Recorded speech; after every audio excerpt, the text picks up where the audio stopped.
Everyone, welcome to Uttarakhand अध्यापक। मैं मेघा जसवाल स्वागत करती हूँ आपका आज की वीडियो में। बहुत ही रिक्वेस्टेड वीडियो था। कल हमारा एलटी का जो आपका 2024 का नोटिफिकेशन है वो रिलीज हो गया है और जब से रिलीज हुआ है ये टॉपिक डिस्कशन का टॉपिक बन गया है और होना भी चाहिए क्योंकि यहाँ पर जो सिलेबस है वो चेंज हुआ है जिसकी वजह से बहुत सारे बच्चे जो है घबरा भी रहे हैं। तो वैसे तो मैंने इसके बारे में डिस्कस किया था। आपका आपका ये जो एक वीडियो था वो अपलोड हुआ था जिसमें मैंने बताया था कि आपकी जो नई सेवा नियमावली आई है उसमें आपका आर्ट्स और संगीत वालों के लिए थोड़ा बहुत एलिजिबिलिटी में फर्क किया गया है, चेंज किया गया है और उसके अलावा उन्होंने सिलेबस में जो चेंजेस हैं, पेपर पैटर्न है वो चेंज किया है। तो पेपर पैटर्न की बात अगर हम करें तो आपका कुछ इस तरीके से है। ये जो आपका प्रीवियस पेपर पैटर्न था वो था आपका 30 की आपकी पेडागोजी आती थी, 70 का आपका सब्जेक्ट आता था। इसी के अकॉर्डिंग अभी तक सभी लोग तैयारी कर रहे थे, लेकिन अब जो है पेपर में थोड़ा सा इन्होंने पैटर्न चेंज कर दिया है, नई सेवा नियमावली के हिसाब से कर दिया है। 50 का पार्ट 1 होगा जिसमें आपका teaching aptitude, reasoning and general knowledge आएगा और 50 का आपका पार्ट 2 होगा जो सब्जेक्ट से रिलेटेड होगा। चलिए देखते हैं हम। पहले तो आपकी ये जो विज्ञापन आया है इसमें जो इंपॉर्टेंट डेट्स हैं तो आप चेक कर सकते हैं। विज्ञापन प्रकाशन की तिथि जो है वो आपकी 14 मार्च है। ऑनलाइन आवेदन जो प्रारंभ करने की तिथि है वो 22 मार्च यानी 22 मार्च से आप फॉर्म फिल करना स्टार्ट करेंगे। ऑनलाइन आवेदन करने की जो अंतिम तिथि है वो है आपकी 12 अप्रैल।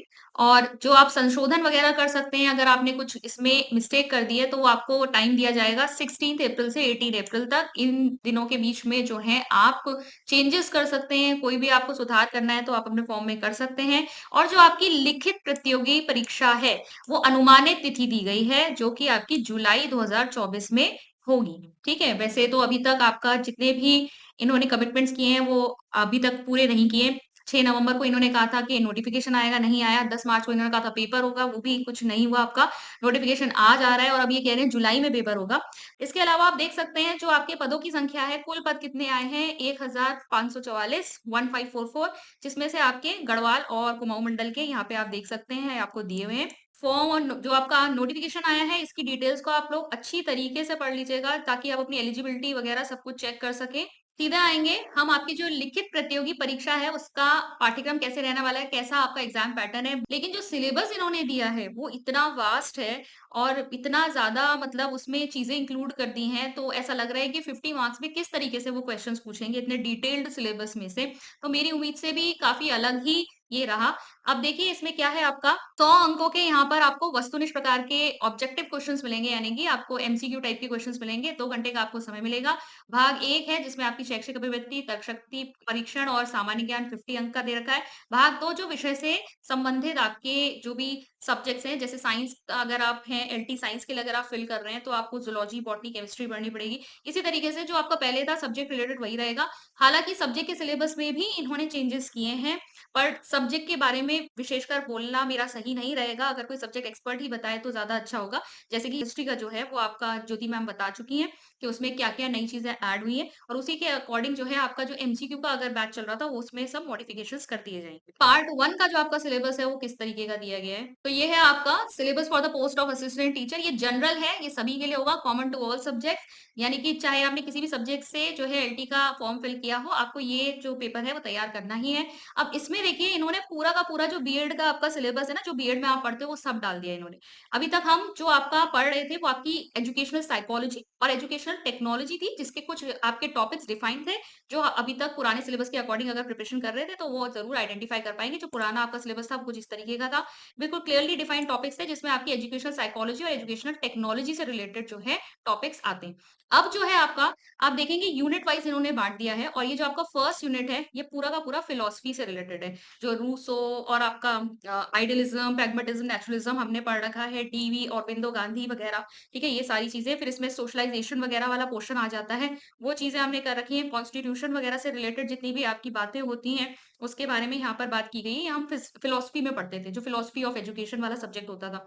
उसके बाद आपका चाइल्ड डेवलपमेंट पर्सनैलिटी यूनिट 2 है। बहुत सारा, काफ़ी सारा कंटेंट जो है, इसका आपका पुराने वाले सिलेबस से मैच करता है क्योंकि एजुकेशनल साइकोलॉजी वहाँ भी थी। तो यहाँ पे जो पढ़ना है आपको, वो आपका वेस्ट नहीं हुआ, ये आपने पहले भी पढ़ा हुआ है। फिर अगर हम यूनिट 3 की बात करें, तो यहाँ पर भी मैं कहूँगी जो एजुकेशनल टेक्नोलॉजी वाला पार्ट है, इसमें से जो टीचिंग वगैरह देख लीजिए आप, हार्डवेयर, सॉफ्टवेयर टेक्नोलॉजी देख लीजिए, थोड़ा बहुत आपका जो कम्युनिकेशन से रिलेटेड टॉपिक्स हैं, वो सब यहाँ पर मैच करते हैं आपके, ठीक है? लेकिन इन्होंने आईसीटी को ना और ज़्यादा बढ़ा दिया है। तो आईसीटी में जो इन्होंने नई-नई चीज़ें जो आ गई है ना, पीपीटी, मूक और आईसीटी टूल्स वगैरह जो आ गए हैं, दीक्षा, निष्ठा, प्रज्ञाता, ये सारी चीज़ें आ गई हैं, एजुसेट, ज्ञान दर्शन, ये सारी चीज़ें भी इन्होंने इसमें इंक्लूड कर दी हैं। प्लस अगर आप देखेंगे तो इसमें इन्होंने जो एनसीएफ है, एनसीएफ की बात हो रही थी कि 2005 का यूज़ करेंगे या हम जो नया एनसीएफ उसके बारे में क्वेश्चन पूछे जाएँगे। तो अभी मैं आगे आपको दिखाऊँगी एनसीएफ 2023 वाला भी जो है इन्होंने बात की है कि उसको भी पढ़ना है। यहाँ देखेंगे एजुकेशन फॉर गिफ्टेड डेलिक्वेंट्स ये सब चीज़ें भी हम देख चुके हैं। ये थोड़ा बहुत आपका एजुकेशन साइकोलॉजी में इंक्लूड किया हुआ था इन्होंने। न्यू एजुकेशन पॉलिसी के लिए कह रहे हैं कि 2020 वाली आपकी पूछी जाएगी। फिर आपका स्कूल एडमिनिस्ट्रेशन से रिलेटेड वाले जो टॉपिक थे, वो यहाँ पर पूछे जाएँगे। प्रिंसिपल की क्या ड्यूटीज़ होती हैं, डिसिप्लिन, सुपरविज़न, ये भी आप कहीं न कहीं पढ़ते हैं बीएड में, ठीक है? फिर आपकी जो संस्थाएँ हैं, एनसीईआरटी, एससीईआरटी, फिर आपका कस्तूरबा गांधी बालिका विद्यालय, डायट्स होते हैं, ये सारी चीज़ें आपकी इंक्लूड होंगी। अब यहाँ पे देखो, ये वाला आपका जो है portion, national policy of education 1986, 68, 1992। अब देखो एनसीएफ यहाँ पर 2005 वाला भी पूछ रहे हैं, 2023 वाला भी पूछ रहे हैं। और आगे बढ़ाएँगे देखिए national curriculum framework for teacher education जो आपका एनसीईएफटीई आता था आपका 2009 का वो भी पूछ रहे हैं। National skill qualification framework NSQF भी पूछ रहा है। आरटीई हम पहले भी पढ़ते थे, ठीक है? लेकिन इन्होंने डिसेबिलिटी एक्ट वाला जो आपका राइट टू पर्सन था वो 2006 वाला वो भी इन्होंने इंक्लूड कर दिया है। प्लस आपके जो कमीशंस हैं, जो आज़ादी के बाद Mudaliar, Kothari, national knowledge commission ये सारे जो हैं ये भी इन्होंने यहाँ इंक्लूड कर दिए। तो ये पेडागोजी का अच्छा खासा सिलेबस जो है इन्होंने बहुत ही वास्ट सिलेबस दे दिया है और 50 मार्क्स में सिर्फ यही नहीं है। आगे बढ़ेंगे तो आप देखेंगे कि आपसे ये रीजनिंग भी पूछ रहा है, ठीक है? रीजनिंग भी पूछ रहा है, reasoning test and general knowledge जिसमें यूनिट 1 आपका नॉन वर्बल एबिलिटी टेस्ट है, ठीक है? काउंटिंग फिगर, क्लासिफिकेशन वगैरह, वर्बल एबिलिटी टेस्ट है। फिर आपका जनरल नॉलेज में इन्होंने थोड़ा इसमें मैं कहूँगी इन्होंने स्पेसिफाई किया हुआ है जनरल नॉलेज का मतलब ये नहीं है कि आप बैठ के पूरी जीएस पढ़ने बैठ जाएँ। नहीं पढ़नी है पूरी जीएस की हिस्ट्री, पॉलिटी, ज्योग्राफी वगैरह नहीं पढ़ना है। डिफाइंड टॉपिक्स हैं, इन्हीं को प्रिपेयर कीजिए क्योंकि ऑलरेडी आपका जो कोर्स है उसमें आपका पेडागोजी में काफ़ी ज़्यादा है, रीजनिंग भी है। तो यहाँ से मैं कहूँगी आप डिफाइंड टॉपिक्स ही पढ़िए। तो यहाँ उत्तराखंड स्टेट के बारे में पूछा गया है, हिस्टोरिकल बैकग्राउंड, बायोडायवर्सिटी, पॉपुलेशन वगैरह क्या है, मतलब बेसिकली यहाँ पे आपको उत्तराखंड तैयार करनी है, ठीक है? दूसरा आपका Indian states, prominent books and authors पूछा है, मेन साइंटिफिक डिस्कवरीज पूछी है, रिनाउंड साइंटिस्ट, प्रोमिनेंट अवार्ड्स वगैरह जो होते हैं, फिर educational, national symbols, famous religious places, prominent sports related terminology, ये जो है ना, ये आप कलेक्ट करके भी रख सकते हैं, जीके की बुक्स में आपको बहुत आसानी से मिल जाएगा। हालाँकि हमारे चैनल पे आपका ये जो पार्ट 1 है, कंप्लीटली कवर कराया जाएगा, ठीक है? हम इसको जब बैच चलाएँगे तो बैच में हम इसको डिटेल में सब कवर करेंगे। थोड़ा बहुत आपकी यूट्यूब पे भी प्री क्लासेस चलेंगी। रीज़निंग में जो है आपकी एक मैथ्स वाली मैम जो है मैथ्स और रीज़निंग पढ़ाती हैं वो कराएँगी। जो एसएसटी वाली मैम थी वो आपका जीके वाला पोर्शन कवर करवाएँगी और जो पेडागोजी है वो तो मैं आपका कवर करवाऊँगी ही। कंप्लीट आपकी जो पेडागोजी है वो मुझे अब कवर करवानी है। बाकी सारी चीज़ें जो आपकी डिटेल जो चेंज हुई हैं, आपके सब्जेक्ट से रिलेटेड कहीं-कहीं पे सब्जेक्ट में क्या किया गया है, उन्होंने सब्जेक्ट्स में टॉपिक्स ऐड किए हैं, उसको मॉडिफाई किया है, तो वो सब भी जो है आपको सब्जेक्ट वाइज़ चेक करना होगा। इसको कंपेयर करना होगा अपने पुराने वाले सिलेबस से जिसको अभी तक आप प्रिपेयर कर रहे थे। अब ज़रा हम जल्दी से बात कर लेते हैं कि ये जो हमने देखा कि आपका पूरा किस तरीके से ये सिलेबस जो है चेंज किया है। इसके अकॉर्डिंग अगर मैं एक एनालिसिस करूँ, तो किसको फ़ायदा हो रहा है और किसको नुकसान हो रहा है। तो क्योंकि बहुत सारे लोग आप में से ये कह रहे हैं कि हमने जो अभी तक पढ़ा वो वेस्ट हो गया, तो देखो सबसे पहले तो उसे वेस्ट मत समझो। बहुत सारे लोग तो नोटिफ़िकेशन आने के बाद प्रिपरेशन करने की सोचते हैं, ठीक है? तो कई लोगों की तो प्रिपरेशन अभी तक हुई नहीं होगी। जो आप लोगों ने पढ़ा है, वो इसमें इंक्लूडेड है। ऐसा नहीं है कि वो चीज़ें सिलेबस में नहीं है। फ़ायदा लेकिन अभी यहाँ पर किसको होगा जो रीसेंट बीएड पास आउट्स हैं, जिन्होंने टेट भी क्वालिफाई किया, चाहे वो सीटेट हो, चाहे वो यूटेट हो।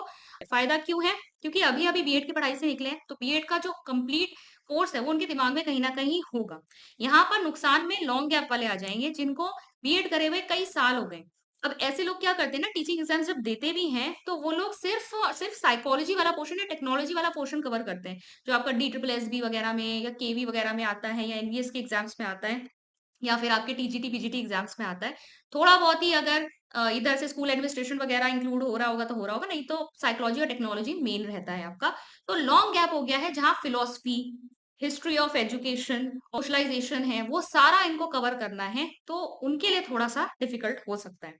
ये पेपर 1 के लिए मैं बता रही हूँ, ठीक है? और फ़ायदे में और कौन है? Lecturer screening. अब मैं ये नहीं कहूँगी सिर्फ़ लेक्चर स्क्रीनिंग वाले फ़ायदे में है, कहने का मतलब यहाँ पर ये है कि हमारे पास कई बार क्वेरीज़ आती थी कि एलटी करें या लेक्चर स्क्रीनिंग की तैयारी करें, क्योंकि दोनों का जो टीचिंग एप्टीट्यूड वाला पोर्शन है वो अलग है, ठीक है? लेक्चरर स्क्रीनिंग में भी आपका जो एग्ज़ाम है उसमें 40 मार्क्स की जो है आपकी क्या आती है? टीचिंग एप्टीट्यूड आता है, शैक्षिक अभिव्यक्ति आती है। तो ये 40 मार्क्स में लेकिन ज़्यादातर क्या पूछते हैं? आपका ये वाला क्वेश्चन पूछते हैं, जहाँ आपसे ये कमीशंस पूछे जाते हैं, ठीक है? और आपका ये जो हमने आईसीटी से रिलेटेड जो न्यू आपकी सारी आईसीटी टूल्स पढ़े, ठीक है? दीक्षा, ये प्रज्ञाता, ये सारी चीज़ें वहाँ पर पूछी जाती हैं। स्कूल एडमिनिस्ट्रेशन वगैरह पूछा जाता है। तो ये जो आपका नेचुरल स्क्रीनिंग से रिलेटेड आपका जो कोर्स है, वो भी यहाँ इंक्लूड हो गया है। आप ये समझ के आप प्रिपरेशन करिए कि जब आप प्रिपेयर कर रहे हैं, सिर्फ एलटी की तैयारी नहीं हो रही है अब आपकी। अब आप लेक्चरर स्क्रीनिंग का टीचिंग एप्टीट्यूड पोर्शन भी इसमें कवर कर रहे हैं। ठीक है? तो ये भी आपका कवर हो जाएगा। तो ये तो इसके 2 फ़ायदे हुए। ठीक है? फ़ायदे में कौन है और किसको फ़ायदा मिल सकता है इसका। नुकसान ये है कि एक तो लॉन्ग गैप वाले को मैंने बताया, दूसरा है जो सिर्फ अभी तक सब्जेक्ट के ऊपर ध्यान दे रहे थे, क्योंकि सब्जेक्ट का वेटेज था 70। अभी भी जो पुरानी गलतियों से नहीं सीखे कि पेडागोजी पर भी फोकस करना था, सिर्फ और सिर्फ सब्जेक्ट पर ही अभी भी लगे हुए थे, उनके लिए डिफिकल्टी आ गई क्योंकि सब्जेक्ट का वेटेज हो गया है कम और उन्होंने पेडागोजी के साथ-साथ वहाँ पर जीएस और रीजनिंग भी डाल दी। प्लस थोड़ा बहुत नुकसान उनको हो सकता है जिनकी रीजनिंग वीक है, क्योंकि वहाँ भी वो मार्क्स लूज़ कर सकते हैं। तो ये तो है कुछ फ़ायदे, कुछ नुकसान, लेकिन चैलेंज है, सभी को करना है। आपके लिए सिलेबस टफ नहीं हुआ है, सिलेबस सबके लिए टफ हुआ है, ठीक है? ये जो सब लोग परेशान हो रहे हैं ना, वो सोच रहे हैं कि हमें दिक्कत हो रही है, दिक्कत आप ही को नहीं हो रही, सभी को हो रही है। सबको कवर करना है। तो अब इस चैलेंज को पूरा करने के लिए हमारे पास जो समय है, वो लगभग 3 महीने मान के चलेंगे। आने वाले समय में हम आपके लिए किस तरीके से कोर्स डिज़ाइन करके लाते हैं, उसकी जानकारी आपको हमारे चैनल के माध्यम से मिलती रहेगी। बहुत जल्द हम आपके लिए मॉडिफाइड कोर्स जो है, किस तरीके से हम लिमिटेड टाइम में कवर कर पाएँगे, उसकी जानकारी आपको देंगे। आई होप आज की वीडियो से आपको थोड़ी क्लीयरेंस मिली होगी। आज की वीडियो में इतना ही। मैं मिलती हूँ आपसे नेक्स्ट वीडियो में। Thank you.